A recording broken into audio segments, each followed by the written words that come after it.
Motorcycle के टापे में ये सोने का हार कहाँ से आया? भाईजान, बाइक की ना अच्छी तरह से सर्विस करनी है और इसमें मोबाइल ऑयल भी डालना है। ठीक है भाई, मोबाइल ऑयल ओरिजिनल वाला डालना है ना? हाँ बिल्कुल ओरिजिनल। कितने का आता है? यार यही कोई 600 तक का आ जाता है। ठीक है। अब ऐसा, जी सेठ जी। इस मोटरसाइकिल में ना ओरिजिनल वाला मोबाइल ऑयल डालना है और इसकी अच्छे से सर्विस करनी है। जी सेठ जी।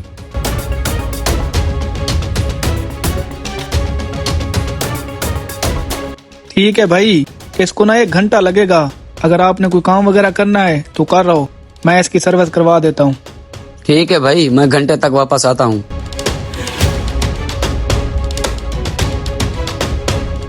सेठ जी, इस मोटरसाइकिल के टापे के अंदर ना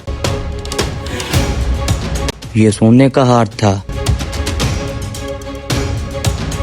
अरे वाह, किसी को बताना नहीं।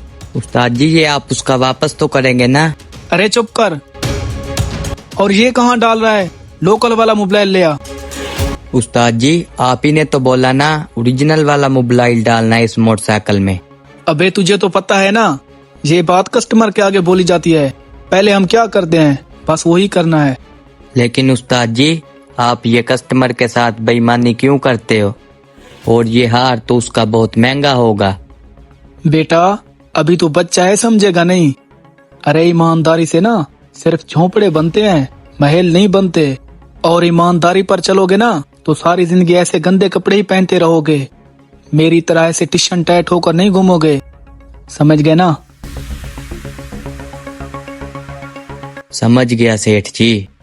समझ गए हो तो फटाफट जा लोकल ऑयल ले आ, कहीं वो कस्टमर वापस ना आ जाए।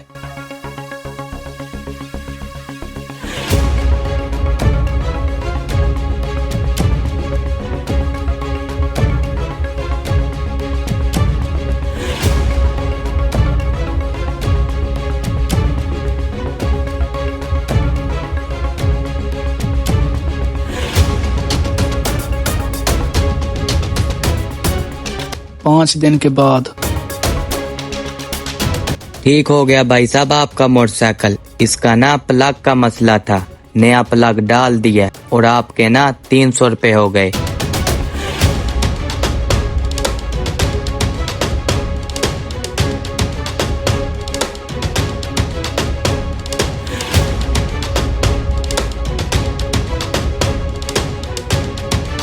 अवैस, कोई ग्राहक आया था? नहीं सेठ, अभी तक तो कोई नहीं आया। पता नहीं क्या बात है, हफ्ता हो गया कोई कस्टमर ही नहीं आ रहा। कुछ दिन के बाद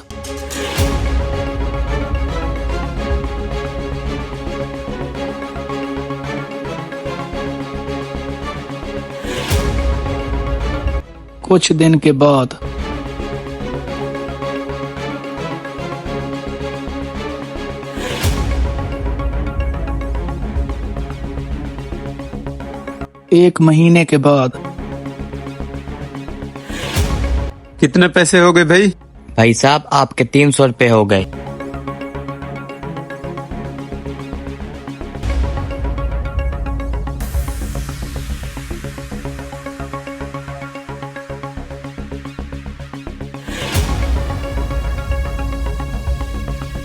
अवैस, कोई कस्टमर आया था?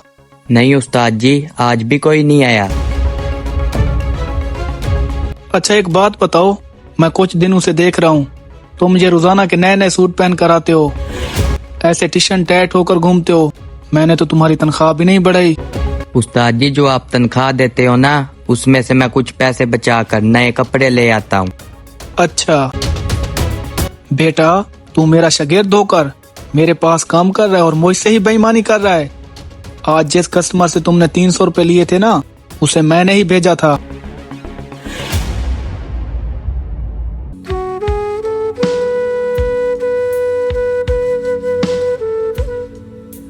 क्या बात है सलमान भाई, आजकल कुछ उदास नजर आते हो। बस यार क्या बताऊं, आजकल दुकान पर कोई खास कस्टमर ही नहीं आ रहे। महीना हो गया, मैं जब भी दुकान पर जाता हूं तो शागिर्द से पूछने पर वो बोलता है उस्ताद जी आज भी कोई गाहक नहीं आया। क्या पता यार, तुम्हारा शागिर्द ही तुमसे झूठ बोल रहा हो। तुम तो वैसे भी दुकान पर बहुत कम होते हो। वो कस्टमर से पैसे लेकर अपनी जेब में रख लेता हो। यार शक तो मुझे भी उस पर हो रहा है। वो आजकल ना रोजाना नए नए कपड़े पहन कर आता है। हाँ, फिर तो वो पक्का आपसे झूठ बोल रहा है। एक काम करते हैं, आज मैं खुद कस्टमर बनकर उसके पास जाता हूँ। देखना, फिर सारी कहानी सामने आ जाएगी। हाँ यार ये आइडिया तो ठीक है। तू जा, मैं थोड़ी देर तक तेरे पीछे आ जाता हूँ। ठीक है, तू जा। उस्ताद जी, मैंने क्या गलत किया है? आप ही ने तो कहा था ईमानदारी के पैसे से सिर्फ झोंपड़ियां बनाई जा सकती हैं, महल नहीं। उस्ताद जी, मैं भी तो आपके रास्ते पर ही चल रहा हूँ। देखो, अगर काम पर रखना है तो रखो, वरना मुझे छुट्टी दे दो। हाँ बेटा, तू बिल्कुल सही बोल रहा है। इसमें तेरी कोई गलती नहीं, गलती तो मेरी है। जैसा बीज बोऊंगा वैसा ही फल मिलेगा। बेटा, आज तुमने मेरी आंखें खोल दी। शागिर्द भी तो बेटे की तरह होता है। जैसे तूने मुझे देखकर बेईमानी 2 नंबरियां करना शुरू कर दी, कल को मेरी सक्की औलाद भी मेरी आदतें देकर मेरे जैसे काम करना शुरू कर देगी। बस यार, हराम की कमाई से अयाशी और औलाद को हराम खाने का आदी बनाने से बंदा ईमानदारी, इज्जत, हलाल की कमाई से 2 वक्त की रोटी खा ले, वो बेहतर है। दोस्तों, अगर आप लोगों के साथ 2 नंबरी करके ये सोचते हैं कि हम औलाद को उन पैसों से पढ़ाकर एक अच्छा इंसान बनाएंगे, तो ये भी याद रखें, कहते हैं ना, जैसा बीज बोओगे वैसा ही फल पाओगे।